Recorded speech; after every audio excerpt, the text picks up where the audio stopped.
Well, first off, congrats on the movie. Thank you were you so amazing. Much. Thank you. You and Priest gave me such Bonnie and Clyde vibes. Yes. Did you study any like iconic figures to kind of get into the frame of mind for Georgia, or did you pull a lot more from the original? Because yours, it has a more nuanced take than her role in the original film. Yeah, it just pulled from real experiences. You know, there's so many women in my family that I could look up to that have that same power and, you know, that are their own boss, but also have a love life and know how to take care of their man and let him be a man and still be, you know, just as dominant. Yeah, definitely.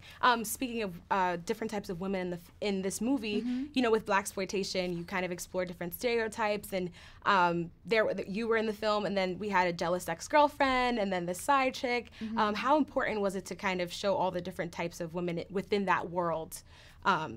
Outside of Georgia? It's important just because it's relatable. I think the best type of films are the ones that, you know, an audience member can sit and be like, I know somebody like that, or I am like that. Or I've been through that. Or I've been through that. Yes, it makes it all a more enjoyable experience when we really can relate to what's happening on screen.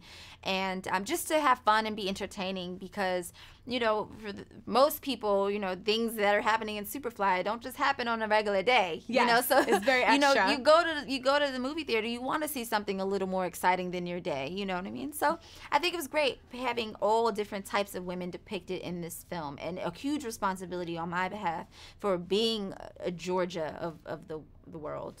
Definitely. She has layers to her. So many layers, right? And my last question for you is just about the sex scene in this movie.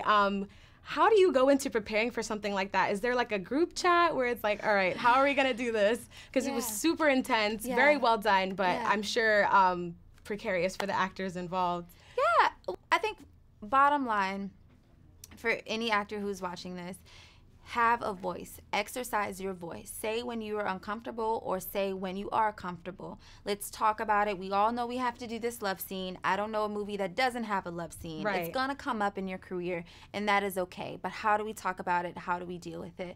For me on SUPERFLY, it was one of the first conversations I had upon taking the role, because it was always in the script. I knew it was coming, but I wanted to figure out how Director X planned on shooting it, how it was going to be lit, what was the choreography. So these are all conversations that we had. I did not have to show anything to get the story told. It was still just as hot, just as sexy without me showing things that I was uncomfortable showing. And before shooting, we definitely, we made a dance. We choreographed a dance. Everything in that scene we discussed and we made up together as a unit. The three of us plus X were all standing in this ginormous shower with clothes, fully clothed, sneakers on. Clothed. Yeah, like, okay, who's gonna go where? Okay, I think maybe you should come in, and then, okay, yes, and then with that body language, you'll block this part, and it was all just this working dance that we made sure people were covered in the ways that they needed to be covered and comfortable. We talked about positions. There were certain positions that I will not do. Right. And it was okay. It was a safe place to talk about that. And I think that's very important, especially in a climate like today. I don't think a lot of actors know that they have a voice. Right. To know that you can say, no, I don't like that, or no, I'm not doing it, because we're afraid or fearful that we might lose the opportunity.